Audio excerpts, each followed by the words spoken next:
Hey guys, welcome to Cricket with Venkatesh. India England fourth T20 ఈ రోజున Bristol జరగబోతుంది.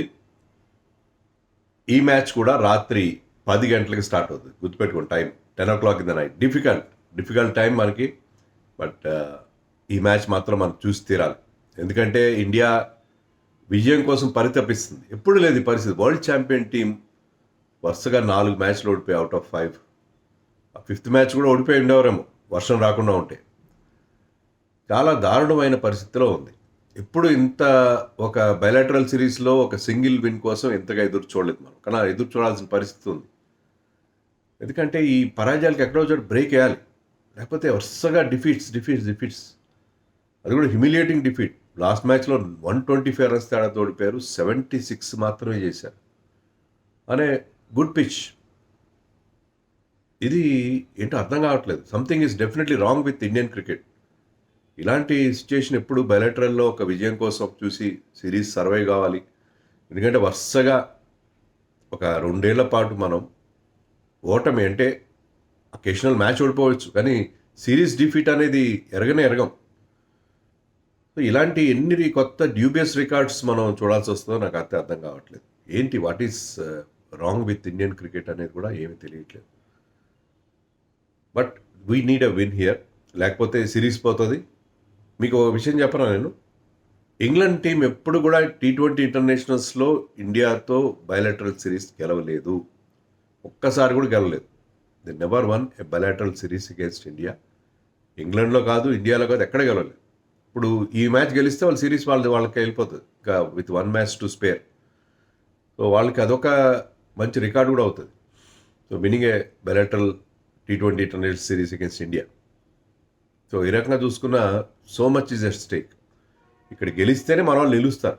Next match కూడా గెలిస్తే కనీసం సిరీస్ డ్రా చేసుకుని పరువు దక్కించుకుంటారు. వరల్డ్ ఛాంపియన్ ఐర్లాండ్ తోడిపోయింది, ఇంగ్లాండ్ తోడిపోయింది అని అనిపించుకోకుండా మనకి కొంత పరువు దక్కే అవకాశం ఉంటుంది. ఏం చేయాలి మరి ఏం చేయాలి?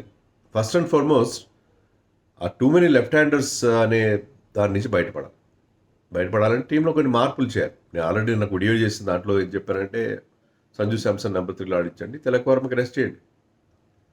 Tilak Varma it's not a rig compulsory ఆడించాల్సిన అవసరం ఏం లేదు. సో తిలక్ వర్మకి పక్కన పెట్టి you play Sanju Samson at number 3, don't disturb opening combination. And Shivam Dube కూడా ఆశించిన స్థాయిలో ఆడట్లేదు. శివం దుబే ఫస్ట్ మ్యాచ్లో, వర్షం వచ్చిన మ్యాచ్లో ఒక క్విక్ ఫైర్ 40 కొట్టాడు 200 స్ట్రైక్ రేట్తో. అది మినహాయిస్తే తర్వాత 2 మ్యాచ్లో look totally out of sort.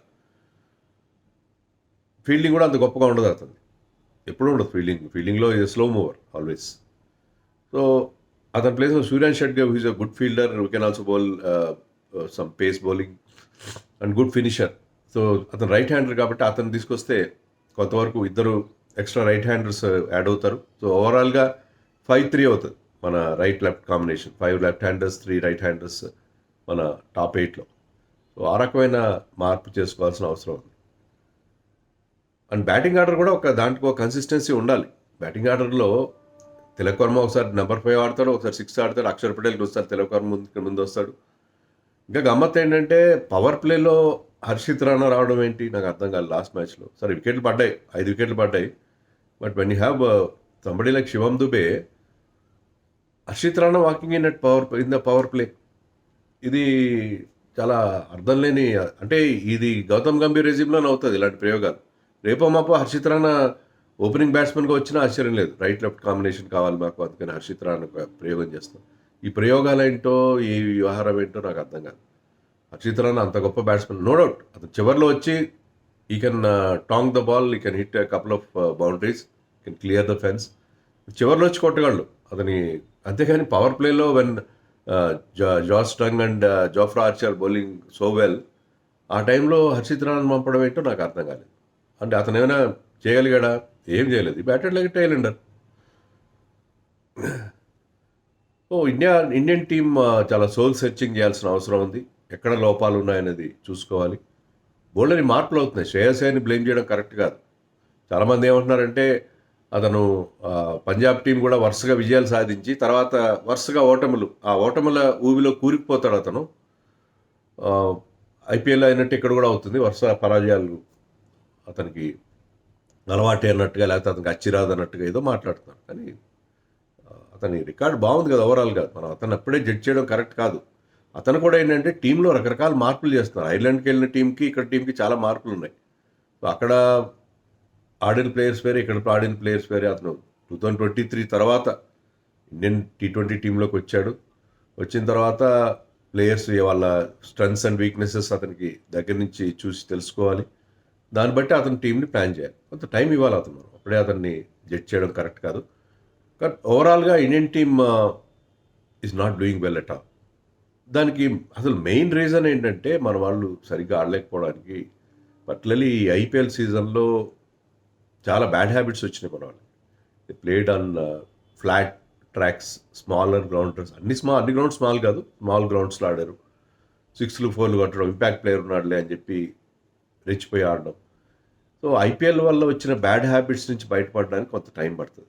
అదే ఇప్పుడు జరుగుతుంది. అంటే అక్కడ స్పైసీ పిచెస్, మంచి fast bowling, quality fast bowling. ఐపీఎల్లో కూడా ఉంది క్వాలిటీ ఫాస్ట్ బౌలింగ్ లేదు, కానీ అక్కడ ఆ పిచ్ల మీద మీరు ఇదే స్పీడ్ వేసినా అక్కడ బౌన్స్ వేరే, అక్కడ క్యారీ వేరే, అన్నీ వేరే. సో ఇక్కడ చాలా డిఫరెన్స్ వచ్చేస్తుంది. And particularly England team first match తర్వాత ఎప్పుడైతే Jofra Archer and Josh Tongue టీంలో యాడ్ అయ్యారో వాళ్ళ పేస్ కానీ వాళ్ళ స్కిల్ లెవెల్స్ కానీ చాలా హైగా ఉన్నాయి. దాంతో మన వాళ్ళు డెఫినెట్గా స్ట్రగుల్ అవుతారు. నన్ను అడిగితే ఇంగ్లాండ్ టీం కూడా ఒక మార్పు చేస్తారు. వాళ్ళు డాసన్ని పక్కన పెట్టి ఇంకో ఫాస్ట్ బౌలర్ని యాడ్ చేసుకుంటారు. ఎందుకంటే Dawson is a left arm spinner and మన టీంలో అందరూ లెఫ్ట్ హ్యాండర్స్ ఎక్కువగా ఉన్నారు. సో అతని ప్లేస్లో they can play one more extra seamer. So ఇండియాని కంప్లీట్గా డౌన్ చేయాలంటే ఒక ఎక్స్ట్రా సీమర్ని ఆడిస్తారని అనుకుంటున్నాను. స్పిన్ అవసరం లేదు, ఎందుకంటే వాళ్ళకి ఆల్రెడీ విల్జాక్స్ ఆప్షన్ ఉంది కాబట్టి, ఆదిల్ రషీద్, విల్జాక్స్ ఇద్దరు ఉంటారు కాబట్టి they can play one extra fast bowler dropping Dawson.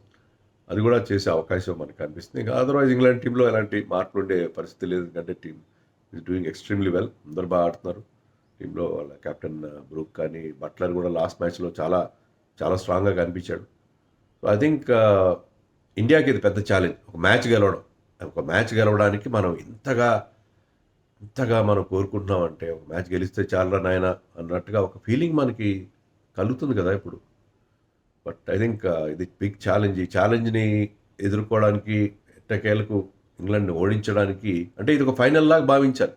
We have to win it at any cost అన్నట్టుగా మన వాళ్ళు ఆ ఇంటెన్సిటీ లెవెల్స్ కనిపిస్తాయా అనేది we have to wait and see. 10 o'clockకి నిద్ర ఆపుకునైనా సరే మీరు మ్యాచ్ మొత్తం చూడండి. నేను కూడా చూస్తాను, అన్ని మ్యాచ్లు చూస్తాను mostly of course.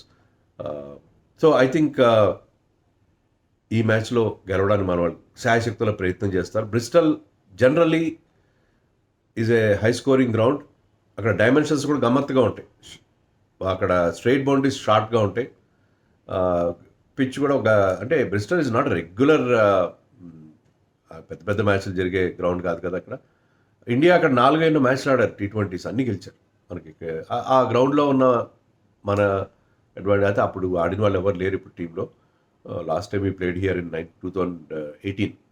So I think still బ్రిస్టల్లో మనకి అచ్చొచ్చిన గ్రౌండ్గా భావించి ఇండియన్ టీంకి మనం వాళ్ళ ఇన్స్పిరేషన్ తీసుకునైనా మ్యాచ్లో గెలవాల్సిన అవసరం ఉంది. ఐ థింక్ జోఫ్రాని ఎలా ఫేస్ చేయాలి. జోఫ్రా ఈజ్ లుకింగ్ గ్రేట్, మంచి రిధంలో కనిపిస్తున్నాడు.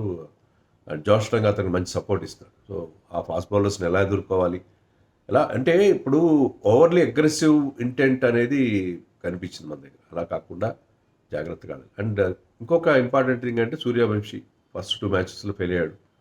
వరుస ఫెయిల్యూర్స్ అయితే అతనికి కూడా కాన్ఫిడెన్స్ దెబ్బతింటుంది. ఏదో ఒక పాయింట్లో అతను బ్రహ్మాండంగా సక్సెస్ అవుతాడు, అదేమీ లేదు. కానీ ఇప్పుడు టీం ఉన్న పరిస్థితి ఒక నెగిటివిటీ టీంలో ఉంది కాబట్టి అతను ఎలా ఆడతాడు. అతను బౌన్సర్ల మీద బౌన్సర్లు వేస్తారు. He will be tested with short balls ఆడడంలో. అంటే అతను షార్ట్ బాల్ వదలట్లేదు, is a compulsive puller of the ball. So అలాంటి ప్లేయర్ కాబట్టి అతని మీద short ball, well directed short ball వేసి అతను ఇబ్బంది పెడతాం. అందుకు ఆ పేస్, విత్ గుడ్ పేస్ 140-145 ఆ లెవెల్లో వేసి అతను ఇబ్బంది పెట్టే ప్రయత్నం చేస్తారు. సో అతను కూడా ఇది పెద్ద ఛాలెంజ్. సో వైభవ్ ఎలా ఆడతాడు, ఏం చేస్తాడని కూడా మనం చాలా ఇంట్రెస్ట్గా ఎదురు చూడాలి. సంజుని ఆడిస్తారా, సూర్యాన్ షెట్కేని తీసుకొస్తారా, ఇవన్నీ కూడా. సో 9:30 టాస్ టైంలో కలుద్దాం.